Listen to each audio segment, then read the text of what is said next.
again, everybody. This is Tad Richardson from Waffles for Wheels, and I'm here today with a really special guest. This is Janet Dixon, the Development Director of Greater Spokane County Meals on Wheels. How are you today, Janet?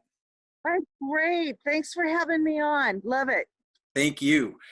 We've been talking a lot through this whole ordeal, and there's been a lot of changes, and we just really wanted to use the opportunity to let people know what is really going on behind the scenes. But before we jump into that, what a lot of people right there in Spokane really don't even understand is that there's more than one Meals on Wheels in town. And in fact, Greater Spokane County Meals on Wheels has a huge footprint. Can you tell us more about it?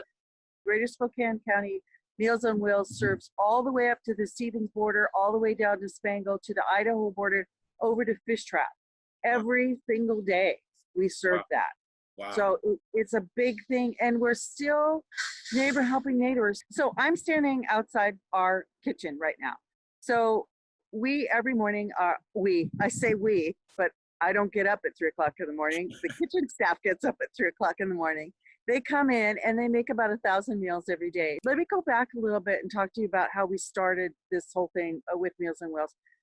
We started with a group of kids at a church in the valley, and they decided during the summer that they were going to do a project.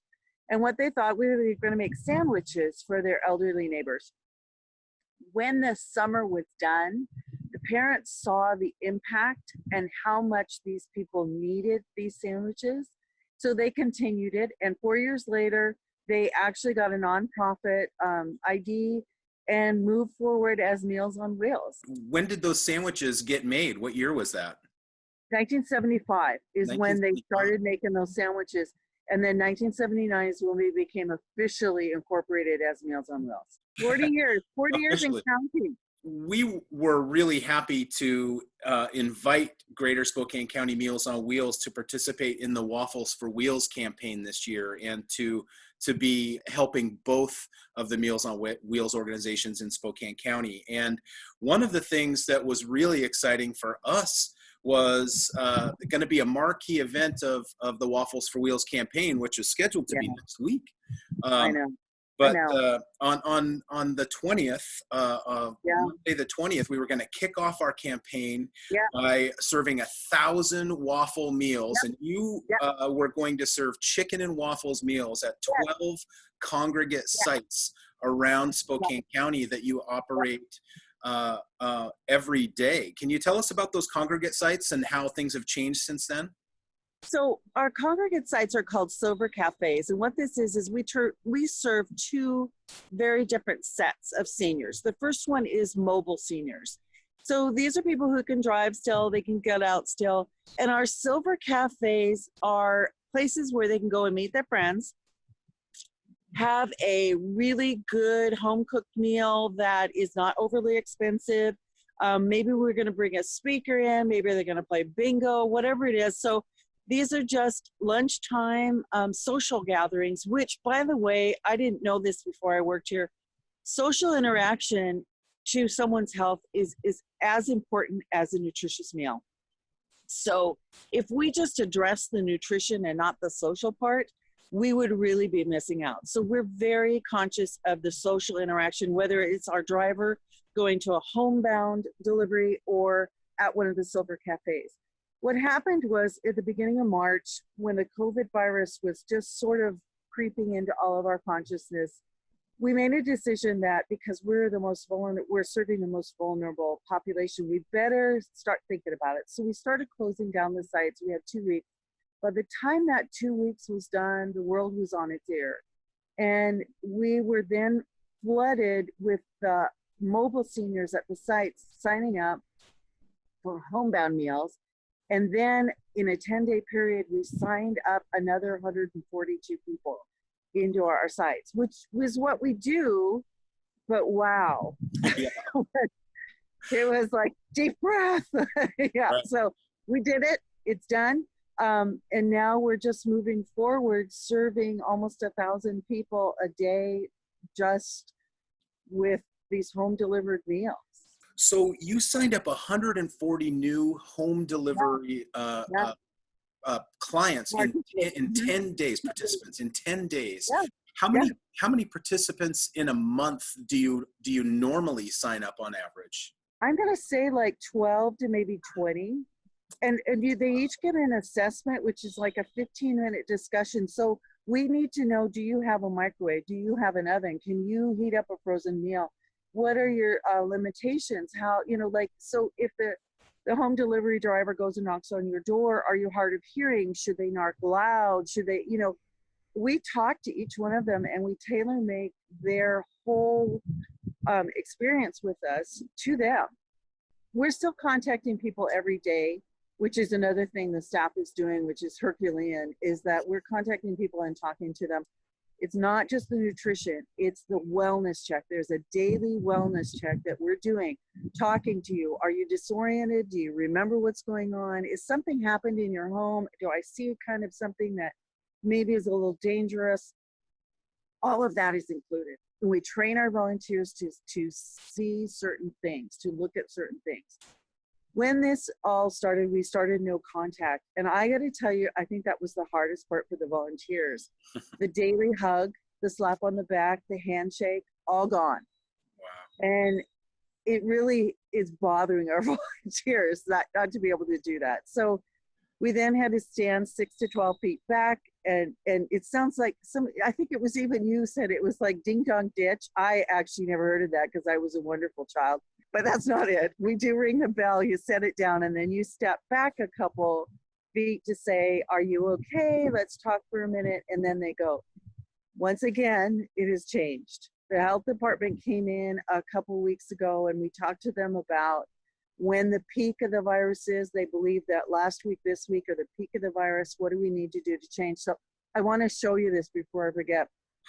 Behind me, you're going to see all this stuff. So what's happened is the STA, the bus people, have helped us start delivering. This is our new norm. In here, this comes from, if you can believe it or not, this is all from Horizon Credit Union. So they invested in toilet paper for us. Good job, Horizon. Yeah, good job, Horizon. So this is pet food. It's really important for us to make sure that our people are not sharing their meals and that their pets are getting fed what pets need to be fed and not people food, so that everybody stays healthy. But these boxes now represent the 52 routes that were being taken out individually every day. So these are now being packed up on buses, and you can see the size and the weight of them. So we're now having bus drivers help us take these out every day. Hot fresh meal is now a frozen meal, still fresh made, but frozen. We're delivering one time a week, and they get 7 frozen. We do have a couple special routes, like let's say you don't have a freezer at your home. Let's say you don't have a microwave. Let's say you're unable to microwave. We still have volunteers, a few volunteers doing that. But we're really gone to this whole shift. It's amazing to see a business shift. Within a month's time, we've shifted from a 40-year-old business model to something, and it's like a daily thing, like, oh, we can't do this now, we can't do that now. Make sure you do this, and then the masks and the sanitizer, all of that we've just jumped on it. Yeah. So it's been pretty amazing. It really has. Yeah, I'm proud of you. Yeah, she's making 7,000 frozen meals a week. I'm going to take you into our lovely inner sanctum here. The kitchen manager's name is Jerry Horton. The woman is a genius. So let me give you a little look-see here at our kitchen. Look at that kitchen staff. Love it. Nicely socially distanced for everybody. Yes. You can see these guys are pros. I mean, so today we're boxing there with Jerry, the blue blonde lady back there. She's waving. She's a genius. Woman's a little dynamo. You can't believe all this. So I don't want to get too close to the food, but let me just kind of show you. This is what we're making today. So I asked Jerry, I said, what's going on today? She goes, well, I had pasta and I had to find something to do with it. So she's working on her feet all the time. So we're having problems with supply line here. our normal calendar that we have a monthly calendar, and we're not getting this in, we're not getting that in. So every day she just comes in and says, what do I got? And there she goes. I So, love the ingenuity. I know, she's just the best. So now what they're going to do is they cook it, they're going to cool it down, and then they're going to put it in, I'm going to show you this right here, these. So these are our packs, our 7 packs. They're going, look at she's Vanna, thank you. That's so cute. So we're all cooking up these 7 packs. Okay, I just want you to see in the freezer here. So here is what our 7 packs look like. And this is not quite a week's worth. So here's another freezer over here. We got another one over here. And in the midst of all this, one of them went down. Oh my So God. thank you, Northwest Farm Credit Union, for coming in and being so wonderful. They bought you a new freezer, is that right? They did. That's They did. incredible. Okay, so here, once again, you're going to see a lot more. These are all packed up. These are all going today. So pretty soon the bus drivers are going to come, take it all away from us. Hey, I want to show you. This is the only thing they let Janet touch in the whole kitchen. This is the machine that shrink wraps the food. I'm not a cook, so they don't trust me at all. So anyway, I just wanted you to kind of see back here. This kitchen was purchased by us in 2008, but this kitchen was actually belonged to another business for probably 30, 40 years, and we bought it, and it's starting to fail. And we are working really hard. We are doing kind of a capital campaign. Well, this blew that out of the water. So we'll get back to it in a little while. With all of that equipment running Yeah. more than it's used to running, Yeah. I would imagine that the wear and tear is even greater than normal. One of the ovens started to die too, and we managed to get somebody to help us fix that. I didn't know anything about this, but this was a couple months ago, what's called a fatberg. Anybody know what a fatberg is? Apparently grease goes down if your grease trap isn't working, and it solidifies down in the sewer system, and it causes some issues. So we had to get that all done. So it's moving all the time. For the age of this kitchen and the lack of finances to just, it's not like a really 5-star restaurant, but Jerry does just such an impressive job. It's just amazing what she can do here, she and her staff.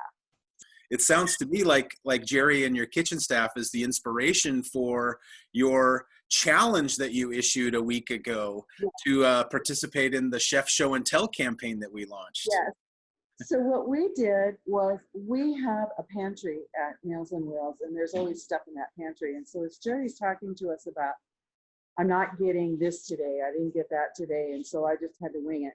I thought, that'd be fun. And then somebody told me about a show called Chopped, and I thought, well, that would really be fun. So what we did was every week we've thrown down a challenge. We grabbed 5 things out of our pantry, and we said, you've got to cook 4 into some kind of dish. So what we've asked them to do is send us the recipe that you're using with these shelf-stable foods so that we can pass them out to our clients.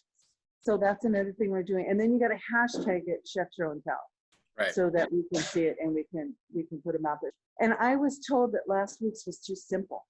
Oh. So I pumped it up a little bit. So and made it an actual challenge.